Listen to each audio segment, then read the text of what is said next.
반갑습니다. 구름책방의 김상우입니다. 오늘 목소리가 좀 이상하죠. 제가 지난주에 감기 몸살에 좀 심하게 걸렸는데 한 주 동안 약을 먹었는데 아직 이제 몸살 기운은 좀 나았었는데 아직 목이 좀 다 돌아오지 않았습니다. 기침도 좀 자주 해가지고 오늘 조금 듣기에 불편하실 것 같은 목소리이긴 한데 누구 또 게스트랑 같이 촬영을 하면 좀 텐션을 좀 더 높여가지고 좀 이야기를 할 텐데 오늘 이 영상은 저 혼자 찍는 거라 좀 차분하게 그런 목소리로 여러분과 만나게 됐습니다. 이제 벌써 3월이 됐죠. 오늘은 지난 한 달 동안 2월 한 달 동안 제가 만났던 책들을 여러분에게 소개하는 그런 영상을 찍어봅니다. 첫 번째로 본 책은 김현수가 쓴 괴물 부모의 탄생이라는 제목의 책입니다. 괴물 부모의 탄생. 요새 뭐 이런 이야기들 자주 듣잖아요. 여러 학교 선생님들, 특히 이제 초등학교 선생님들이 극단적인 선택을 하는 그런 일들이 뉴스로 자주 보도됩니다. 그리고 그런 사건들의 배후에 보면 여기서 말하는 이 괴물 부모들, 그러니까 너무 극성 맞고 자기 자식만 최고인 줄 알면서 교사들을 괴롭히는 그런 일들이 이제 있었다는 게 이제 알려져 있죠. 이 책은 그런 그 주제를 다루고 있습니다. 다만 이제 우리나라 사정이 뭐 잠깐 언뜻 들어있긴 하지만 주로는 일본하고 홍콩 쪽에서 관련 연구가 진행된 것을 모아가지고 이러이런 면이 있다라고 설명을 하는 책이에요. 내용을 읽다 보면 같은 동양적 정서를 갖고 있기 때문인지도 모르겠지만 뭐 우리나라 사정도 크게 다르지 않겠다라는 생각도 조금 듭니다. 안타까운 일이죠. 그래서 이 책은 어떤 사람이 괴물부모인지, 그런 사람들은 어떤 일을 하고 또 이 문제는 어떻게 해결해 가는지에 대해 해결해 나가야 되는지에 대해서 조금 차분하게 설명을 하고 있는 그런 책입니다. 다만 많이들 그렇죠. 봐야 할 책을 봐야 할 사람이 보지 않는 것, 이게 문제 아니겠습니까? 아마 이 책도 그렇지 않을까라는 생각이 들어서 조금 씁쓸한 마음으로 읽었던 책이었습니다. 두 번째로 본 책은 시오노 나나미가 쓴 로마인 이야기 7번째 책입니다. 이건 뭐 아시겠지만 구름책방에서 진행하고 있는 로마인 이야기 읽기 영상 시리즈를 위해서 이제 준비하려고 오랜만에 또 읽었던 책이죠. 이 책의 이제 부제는 악명 높은 황제들이라는 내용이 붙어 있어요. 악명 높은 황제들, 그러니까 당대의 사람들에게 그렇게 인기가 없었던 황제들에 관한 이야기입니다. 이 책 영상, 읽기 영상은 곧 이제 업로드 될 테니까요. 기다리셨다가 그 책 한번 참고해 보시면은 재미있게 또 보실 수 있을 것 같습니다. 이 책도 두께가 제법 좀 있었는데 역시나 로마인 이야기는 재미있죠. 저 읽으면서 지루하다는 생각 한 번도 못 해보고 읽었던 그런 책이었습니다. 아직 읽지 않으셨다면 얼른 도전하시죠. 다음으로 본 책은 랜디 뉴만이 쓴 랜디 뉴만의 순전한 전도라는 제목의 책입니다. 순전한 전도. 이 책 제목부터 뭔가 누구를 떠올리게 하죠. C.S. 루이스의 순전한 기독교를 떠올리게 합니다. 그래서 그리고 책 제목에도 보면은 C.S. 루이스에게서 배운 10가지 통찰이라는 부제가 또 책 표지에도 이렇게 붙어 있어요. 루이스의 얼굴도 이렇게 딱 들어있고. 누가 보면 루이스가 이 부분에 대해서 정리한 것처럼 보이지만 사실 그렇진 않죠. 루이스는 그런 책을 쓴 적은 없으니까요. 그래서 루이스의 명성을 조금 묻어가려고 하는 거 아닌가라는 생각이 살짝 들긴 했지만 그래도 C.S. 루이스라고 이름이 들어가 있으니까 사지 않을 수가 없었어요. 보니까 이 책을 쓴 랜디 뉴만이라는 분은 C.S. 루이스 연구소에서 일하고 계시는 연구원이라고 하더라고요. 또 CCC 같은 그 대학생 선교단체에서 오랫동안 사역을 하셨던 분이기도 하고요. 그러니까 루이스 연구소에서 일하면서 본인이 선교단체에서 사역했던 경험을 가지고 있다. 이 두 개를 자연스럽게 결합시켜서 쓴 책입니다. 그래서 전도에 관련해서 본인이 생각하는 몇 가지 원칙들을 제안을 하면서 이런 내용들을 본인이 찾아보니까 루이스의 책에서도 발견할 수 있더라. 그래서 루이스의 통찰을 함께 빌려와서 이 전도를 어떻게 우리가 원활하게 할 수 있을지에 관해서 설명하는 그런 책입니다. 그래서 처음에는 좀 루이스를 팔아먹는 거 아닌가라는 생각을 했는데 읽다 보니까 또 내용이 꽤 알차더라고요. 루이스에 관한 또 충분한 연구도 되어 있는 것 같고요. 개인적으로 이 책 같은 경우는 교회에서 전도와 관련해서 뭔가 좀 같이 먼저 좀 공부도 하고 그런 작업들이 필요하잖아요. 그럴 때 이 책을 읽어보시는 것도 도움이 꽤 되지 않을까라는 생각이 들었습니다. 한번 시도해 보시죠. 다음으로 본 책은 김아람이 쓴 난민 경계의 삶이라는 제목의 책입니다. 난민 하면은 우리는 흔히 이제 떠오르는 게 어떤 외국에서 우리나라로 들어오는 그런 사람들을 떠올리죠. 근데 우리나라는 전 세계적으로 난민 인정 그 비율이 거의 최하에 해당합니다. 뭐 100명이 신청을 하면 1명, 2명 될까 말까 한 수준이니까. 그래서 그런지 우리는 주변에서 난민들을 만나기가 쉽지 않아요. 흔히 난민 하면은 어디 뭐 유럽 같은 데서 시리아나 아프리카 쪽에서 전쟁 내전을 피해 가지고 유럽 쪽으로 들어오는 뭐 이런 난민들, 또 그것과 관련해서 그 땅에서 일어나는 여러 가지 문제들 뭐 이런 식으로 좀 간접적으로 접하곤 하죠. 근데 이 책에서 다루고 있는 난민은 흥미롭게도 우리나라 내부에서 만들어진 난민들에 관한 내용입니다. 그 무슨 말이냐면 생각해 보면 20세기 들어서 1900년대 들어서 우리나라에도 난민들이 많이 있었다는 거죠. 우선은 일제강점기에서 해방되면서 여기저기 흩어졌던 사람들이 우리나라에 들어오게 됩니다. 근데 이분들은 원래는 우리나라에서 살고 있었지만, 조선 땅에 살고 있었지만 오랫동안 밖에서 있었기 때문에 돌아왔을 때 별다른 연고도 없고 어디 갈 데도 없는 말 그대로 난민의 상황이었다는 거죠.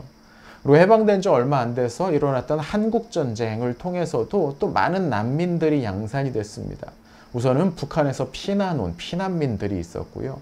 또 북한이 점령을 하면서 우리나라 남한 땅을 점령을 하면서 그곳에서 또 내려왔던 남한내 피난민들도 있죠. 그러니까 전쟁의 그 사태가 수습되지 않고서도 이후에도 여러 차례 여러 문제들이 있었잖아요. 뭐 제주의 4.3 사건이라든지 여순 반란 사건 같은 것들.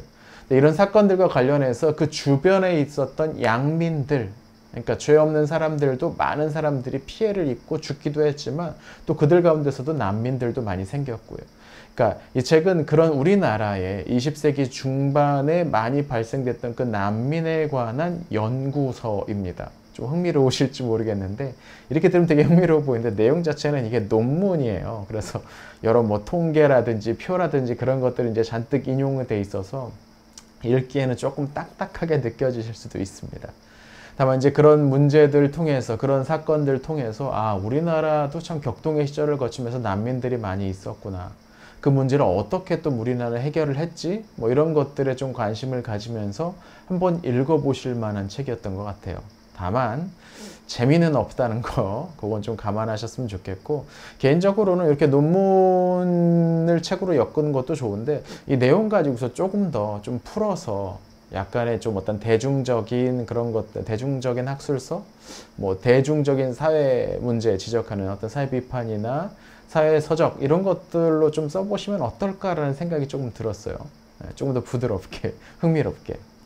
자, 그 다음으로 본 책은 질 사이에가 만든 황제들의 로마라는 제목의 책입니다. 요거는 제가 쓴이라고 하지 않고 만든이라고 했는데 이 책은 지도책입니다.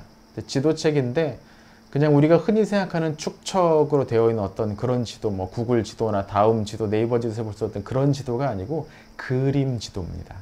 이게 뭔 말인지는 보셔야 되는데 너무 흥미롭게 되어 있어요. 이건 이제 원래 그 로마인 이야기 읽기 영상을 이제 준비를 하다가 촬영 준비를 하면서 자료를 찾다가 지도가 뭐가 없을까라고 이것저것 뒤적이다가 우연히 발견한 책이에요. 근데 책값이 너무 비싼 거예요. 67,000원인가 정가가. 그래서 이 책을 내가 살 수 없을 것 같다. 당장에 너무 비싸서 있으면 좋겠는데 그래서 블로그에 제가 그런 내용들을 올렸는데 어떤 후원자님께서 책값을 후원 계좌로 입금을 해주셨습니다. 그래서 이제 뒤도 안 돌아보고 그냥 구입을 해버렸죠. 전체적으로는 4세기 당시의 로마 시에 관한 내용입니다. 4세기 로마 시의 지도를 만들어 놓고요. 그리고 가상의 한 인물이 그 로마시에 도착해서 이곳저곳을 둘러본다는 형식을 가지고 로마시를 소개하는, 설명하는 그런 책입니다. 사실 뭐 그 형식 자체는 그렇게 마음에 들진 않았어요. 여기 또 실려있는 글도 그렇게 뭐 매력적으로 재밌게 쓰진 않았는데 워낙에 이 책이 가지고 있는 어떤 그림의 파워가 굉장하다 보니까 나름 흥미롭게 읽었습니다. 책을 만든 질 사이에는 프랑스의 만화 작가라고 하더라고요. 그래서 오랫동안 그 내공이 쌓여 있어서 그 하나하나 건물 하나하나 건물의 창문 하나하나 아주 세밀하게 그것을 표현해낸 게 너무 읽으면서 흥미로웠습니다. 마치 예전에 어렸을 때 뭐 원리를 찾아라 뭐 이런 책들이 있잖아요. 그러니까 그림 하나하나가 너무 재밌게 볼 수 있었던 그런 책입니다. 이런 책을 이제 두고두고 나중에 참고해 볼 만한 책이죠. 또 여기에 그 큼지막한 그 로마시 전도, 이 사진이 아니고 이 그려놓은 그것도 브로마이드 형식의 것도 하나 와가지고 지금 제 방에 이 벽에 붙어 있기도 합니다. 후원해 주신 분 누구신지 모르겠지만 너무 감사드리고요.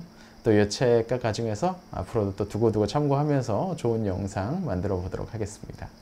그 다음으로 본 책은 오카다 아케오가 쓴 음악을 듣는 법이라는 제목의 책입니다. 제 서평 그 리스트들을 쭉 보다 보면 이제 좀 약한 부분이 예술 쪽인데, 그래서 이제 일부러 예술과 관련된, 특별히 이번에는 음악과 관련된 책을 한 권 도서관에서 이제 빌려왔어요. 한번 읽으면서 흥미롭구나, 이런 내용들도 있구나 하면서 재미있게 이제 볼 수 있었습니다. 음악을 듣는 법이다. 그럼 뭔가 좀 설명을 하는 거잖아요. 그러니까 이게 이제 저 같은 사람의 이제 문제인데, 뭔가를 접할 때 직접 하기보다는 이제 관련된 책이 뭔가 있나 보고 그 책을 통해서 그것을 좀 이해를 해요. 개인적으로 저는 수영을 못하지만 수영에 관한 정보는 알고 있습니다. 백과사전을 통해서 뭐 이런 식이죠. 이 책도 어떻게 보면 그렇게 볼 수 있을 것 같아요. 음악을 듣는 법, 음악이라는 게 무엇인지, 특히 여기서 말하는 건 주로 이제 클래식 음악인데요. 클래식 음악의 역사와 관련해서, 또 음악을 듣는, 클래식 음악을 듣고 말하는 것은 어떤 것인지에 관한 내용이 담겨 있습니다. 저자는 뭔가를 직접 하고, 듣고 말하는, 음악에는 이 세 가지 영역이 있는데, 예전에는 이게 서로 이제 하나로 이제 결합되어 있었다는 거예요. 직접 사람들이 집에서도 연주를 하고, 그래서 뭐 그런 그림이나 이런 것들 좀 보잖아요. 집에서 가족끼리 누구는 바이올린, 누구는 피아노, 누구는 첼로 뭐 이렇게 하면서 집에서 간단한 소곡 같은 걸 연주하는 그런 그림들. 이게 이제 예전에는 유럽 중심으로 그런 문화들이 많이 있었는데, 어느 순간부터 이제 이게 좀 많이 어려워지면서, 직접 집에서 아마추어들이 연주하기 어려워지면서 이게 다 조각조각 분리됐다라는 거죠. 하는 사람은 전문적인 연주가가 되고, 이제 대부분의 사람들이 그냥 듣는 역할, 하는 사람과 듣는 역할이 분리되면서 이 사이를 연결해 주는 사람들이 음악에 관해서 말하는 사람들, 평론가들이죠. 그러니까 이런 사람들이 직업이 새로 생겼다는 거죠. 이 부분 제 개인적으로 좀 음악의 역사와 관해서 흥미롭게 이제 봤던 부분인데요. 저자는 이것들을 다시 좀 통합해 보면 어떠냐라고 말하는 것 같아요. 우리가 일단 먼저 음악을 듣는 데 있어서도 좀 제대로 듣기 위해서 먼저 흥미가 있어야 되니까, 뭔가 듣고서 이거 재밌다 싶으면 한번 직접 연주해 보기 위해서 뭔가를 좀 배워도 보고, 또 그 관련된 용어들을 통해서 음악과 관련해서 말하는 그런 문화들이 좀 확산됐으면 좋겠다라는 내용이 이 책에 담겨 있습니다. 개인적으로는 뭐 음악에 대해서 워낙에 문외한이다 보니까 그렇구나, 좀 정보 쪽에서, 음악사와 관련된 정보 쪽에 좀 더 흥미롭게 자극을 받으면서 읽었던 책인데, 기회가 된다면 뭔가를 좀 하나 연주해 볼 수 있는 건 참 좋은 재능인 것 같아요. 아쉽게도 저한테 그런 재능은 없는데, 나중에 좀 기회가 되면 한번 배워도 보는 게 좋겠다, 그것도 나쁘지 않겠다라는 생각이 들었습니다. 그 다음으로 본 책은 그레고리 레니어와 윌리엄 로스가 쓴 70인역 입문이라는 제목의 책입니다. 70인역이란 고대 그 히브리어로 기록된 구약 성경을 그리스어로 번역해 낸 겁니다. 이 책은 그 70인역에 관해서 학문적으로 어떻게 접근할 수 있을지에 관련된 설명인데요. 책 제목에 입문이라고 들었잖아요. 그래서 너무 자세하고 전문적인 내용만 들어있는 게 아니고, 이 70인역이라는 것에 대해서 우리가 좀 알아보자, 그러면 이런 것들은 알아봐야지 라는 정도의 개론 수준의 짤막한 내용들이 담겨 있습니다. 근데 개론이라고 하기에는 내용이 너무 알차서 기대했던 것 이상의 지적인 만족을 좀 줬던 그런 책입니다. 그래서 이 책은 소개하는 영상 하나 찍어볼까 지금 생각하고 준비하고 있는데요. 물론 이 70인역이라는 게 일반적으로 그냥 신앙생활 하시면서는 잘 접하기가 좀 어려우실 수도 있는데요. 또 신학을 공부를 하셨다면 이 책 정도는 한번 읽어보셔야 될 것 같아요. 왜냐면 저도 뭐 신학대학원 나오긴 했지만 신대원에서 이 70인역 이런 거에 대해서 제대로 알려주지는 않거든요. 특별히 이제 성경의 전승사 내지는 비평 또는 성경 사본학 뭐 이런 분야에 대해서 뭐 신대원 그냥 나오는 정도로는 거의 알기가 어렵습니다. 관련 분야에 대해서 좀 뭔가 전공을 하고 추가적으로 공부를 하지 않으시는 이상은.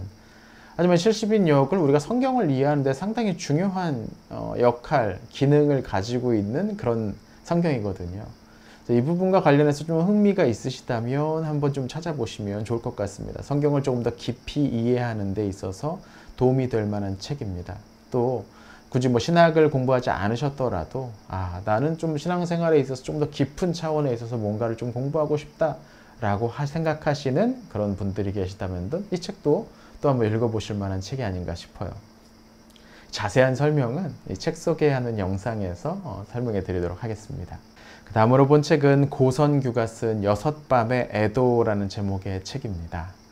이 책은 지난달 영상에서 여러분이 읽었던 재밌는 책은 어떤 책이 있으니까 소개해 주십시오 라고 하실 때 어떤 분이 댓글로 이 책을 소개해 주셨더라고요. 그래서 이 책은 손에 넣게 됐습니다. 이 책은 자살 사별자들과 관련된 책입니다. 우리가 이제 자살 예방 교육, 자살 문제에 관한 대책하면은 어떻게 하면 사람들이 자살을 하지 않게 만들까에 집중을 하고 있는 것 같아요. 물론 그거 되게 중요한 일이죠. 근데 일단 자살을 하고 나면 관심이 거기서 떠나버리는 것 같습니다. 이 책의 저자는 그 뒤에 남겨진 사람들에 관한 이야기에 관심이 좀 많은 것 같아요.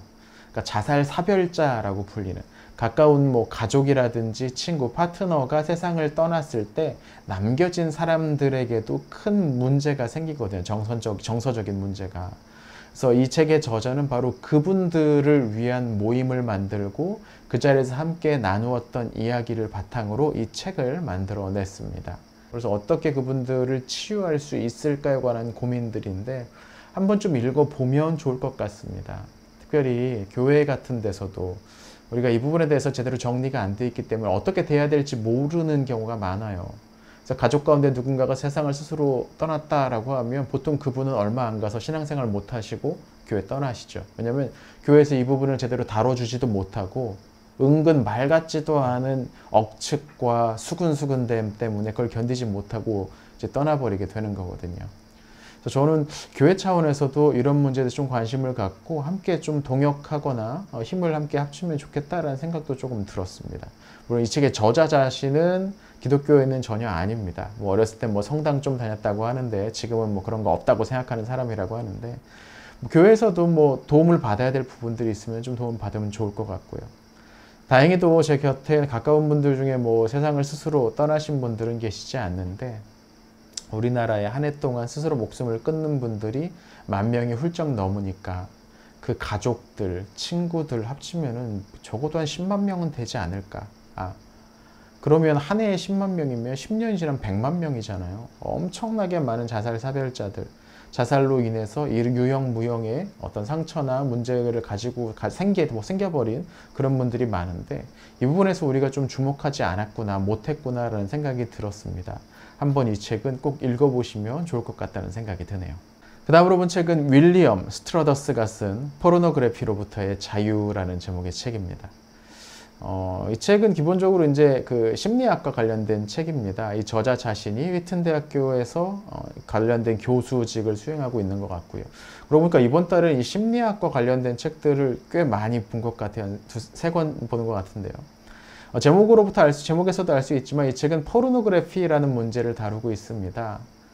굉장히 많은 사람들이 포르노그래피를 보고 있고 또 그 중에 적지 않은 사람들이 곳에 중독되어 있는 상황에서 이것이 정말 어떤 문제가 있는지 그리고 어떻게 이 문제를 해결해 나갈 수 있는지에 관한 설명을 담고 있습니다.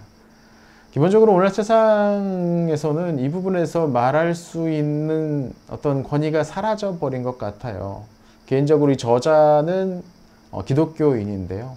이 문제를 어떤 뇌과학 차원에서 또 몸의 어떤 여러 가지 그를 조절하는 뭐 호르몬이라든지 내분비의 어떤 그런 물질들, 항상 유지하게 만드는 어떤 물질들로 일단은 설명을 하고요. 뿐만 아니라 본인의 신앙과 관련해서도 어떻게 신앙적으로도 이 부분을 접근해야 되는지를 함께 이렇게 조합시켜 본 그런 책이었습니다. 저자는 이 문제를 일종의 약물에 의존하는 것, 약물에 중독되는 것과 비슷하다고 여기고 있는 것 같습니다. 그 이유는 비슷한 어떤 내적 기제들이 일어나고 있다라는 거죠. 약물에 중독되었을 때나 어떤 포르노그래피에 중독되었을 때 뇌의 가소성이라는 문제가 있는데 일단 어떤 물질이나 약물이나 뭐가 됐든지 간에 중독이 돼버리면 뇌가 반복해서 그쪽을 향하도록 길이 나버린다는 겁니다. 이건 최근에 이제 뇌과학계에서 이제 많이들 이야기하고 있는 것들인데 이 문제를 근본적으로 해결하기 위해서 어떤 조치들이 필요한지 고민을 하는 것이고, 또 이것이 결과적으로 우리에게 어떤 문제를 일으키게 될지. 결국 약물의 우리가 문제가 뭐냐면 그것을 굉장히 의존하게 만들어서 정상적인 삶을 살기 어렵게 만든다는 거잖아요. 마찬가지로 이 포르노그래피에 중독되었을 경우도 비슷한 일들이 일어난다는 거죠. 완전한 의존된 상태. 그리고 몸의 내분비계가 완전히 거기에 이제 맞춰져서 정상적인 어떤 관계 맺음을 어렵게 만든다는 거예요. 또 기독교적으로는 성경에서 말하는 거룩, 어떤 정결, 이런 주제와 관련해서 이런 덕목과 관련해서 그것에 이르지 못하도록 만드는, 하나님과의 거리가 멀어지게 만드는 그런 일들을 일으킨다는 거죠. 개인적으로는 이 내용이 어떤 뇌과학 쪽이나 그런 부분에서 과학적인 설명에 의해서 상당히 흥미롭게 읽었던 책이었습니다. 아쉽게도 이제 나온 지가 한 10년이 넘어서 벌써 절판이 됐더라고요. 아직 근데 중고로는 좀 구할 수가 있을 텐데, 교회 안에서 성교육 자료로 이런 책들도 좀 보면 좋지 않을까라는 생각이 들었습니다. 제가 직업이다 보니까 책들을 읽으면서 교회에서 이런 것들을 어떻게 좀 적용해 볼 수 있을까라는 고민들이 많이 되는데, 이번 달에는 그렇게 좀 적용해 볼 수 있는, 도움을 받을 수 있는 그런 책들이 꽤 많이 있었던 것 같아요. 자, 마지막으로 본 책은 애나 로엔하우트 칭, 이름이 되게 어렵죠. 이 쓴 세계 끝의 버섯이라는 제목의 책입니다. 저자는 중국계인 것 같아요. 중국계 미국인인 것 같은데요. 제목이 세계 끝의 버섯이에요. 이 책의 장르를 뭐라고 해야 될지 모르겠어요. 일단 버섯과 관련된 책입니다. 제목에 나와 있긴 하지만 송이버섯과 관련되어 있는데요. 이 송이버섯이 가지고 있는 뭔가 좀 문화 인류학적인 가치, 주제들, 뭐라고 설명할지 모르겠어요. 책 부제에 뭐라고 써 있냐면 자본주의의 폐해에서 삶의 가능성에 대해서. 일단 말이 이상하죠. 자본주의의 폐해에서 삶의 가능성에 대해서. 번역이 이상합니다. 번역이 어렵게 되어 있어요. 너무 이 말이 문어체입니다. 그리고 직접 그냥 직역 번역체인 느낌입니다. 이 번역을 하신 분을 제가 욕하는 건 아닌데, 이렇게 번역하시면 조금 읽기 어렵습니다. 근데 가만히 보면은 이 번역하신 분도 그냥 학자예요. 박사학위 받으신 학자예요. 번역가가 아니고. 이러다 보니까 말도 어려워요. 안 그래도 이 책의 주제도 어려운데 번역도 어려워. 읽다 보면은 이 문장이 도대체 뭔 문장이야 싶은 내용이 적지 않습니다. 전반적으로 이 책이 말을 하는 건 그런 것 같아요. 어떤 자본주의의 어떤 경계인, 이 버섯을 채집하는 사람들의 그 삶과 관련해서 조금 특별한 면이 있음을 좀 탐구합니다. 직접 찾아가서 함께 보면서. 왜냐하면 특히 송이버섯이라는 것은 대규모로 재배가 불가능하다고 하더라고요. 그래서 자연적으로 자라는 것들을 캐야 되는 건데, 이게 이제 일본 쪽으로 수출이 되면서 엄청나게 이제 비싼 값에 팔리니까 사람들이 이제 거기에 참여한다는 거죠. 미국에서 그것을 버섯을 채집해서 파는 사람들이, 물론 미국 사람들도 있지만 여러 동남아시아의 사람들이 함께 모여서 캠프에서 나름의 삶을 영위하면서 자신의 문화들 가운데서 그 일을 하면서 살아간다는 거죠. 근데 이 삶이 뭔가 돈 받고서 뭔가 일을 하는 어떤 자본주의 체제에 있는 게 아니라 약간 좀 경계에 좀 밖에 나와 있는, 그러니까 그분들은 자신들은 굉장히 자유롭다고 생각을 하는 거죠. 또한 좀 생태적으로 보면 버섯 같은 것들이 자라려면 일부러 좀 교란되어야 된다는 거예요. 무슨 말이냐면 일부러 나무도 좀 잘라내고 산불도 좀 내고 막 그래야 된다는 거죠. 이게 우리가 일반적으로 가지고 있는 생태학적인 어떤 그런 고정관념과는 상당히 다르잖아요. 자연을 보호해야지, 산림을 보호해야지 하면서 불도 나지 않게 만들고, 뭔가 이렇게 있는 그대로 손대지 않고 그렇게 자라도록 해야지 좋은 숲, 좋은 어떤 자연 환경이 될 것처럼 우리는 생각을 하는데, 저자는 보기에 그렇지 않다라는 거죠. 보니까 사람들이 그렇게 잘 가꾸고 인공적으로 손대지 않도록 그냥 있는 그대로 자라도록 만드는 숲은 방치된 숲이라는 거죠. 오히려 생물의 다양성이 파괴되고, 그 안에서 버섯 같은 건 당연히 자랄 수가 없고, 특정한 종류의 뭔가만 자라게 되는 문제가 된다는 거죠. 미국 같은 경우 옛날에 인디언들은 일부러 이제 산에 불을 내면서 화전을 지어가면서 그곳에 좀 살다가 또 다른 데로 가면은 그곳에 또 새로운 생태가 일어난다라는 거예요. 이게 좀 흥미로운 내용이었어요. 이 책이 아마 이번 달에 본 책 중에 가장 두꺼운 책이 아니었나 싶은데, 개인적으로는 조금 아쉬웠습니다. 뭔가 좀 주제를 조금 더 좁혀서 썼더라면 더 좋지 않았을까라는 생각이 들었어요. 너무 여러 가지 내용들이 산발적으로 담겨 있어서 개인적으로 이런 책은 조금 어려웠다라는 느낌이 드네요.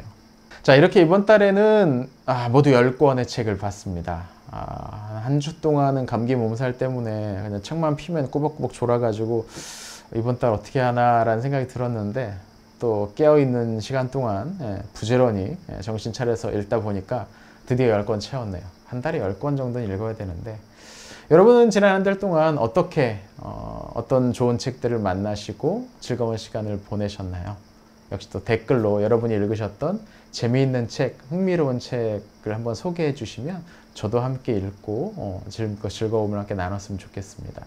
이번 달에 지난달에 읽었던 책들 중에는 좀 소개하고 싶은 책들이 몇 권 있어서 시간이 나는 대로 정리해서 영상으로 여러분에게 조금 더 자세하게 설명해 보도록 하겠습니다. 자, 그럼 이번 영상은 여기서 마치고요. 여러분 3월 한 달에도 즐거운 독서 생활 하시기 바랍니다. 시청해 주셔서 감사합니다.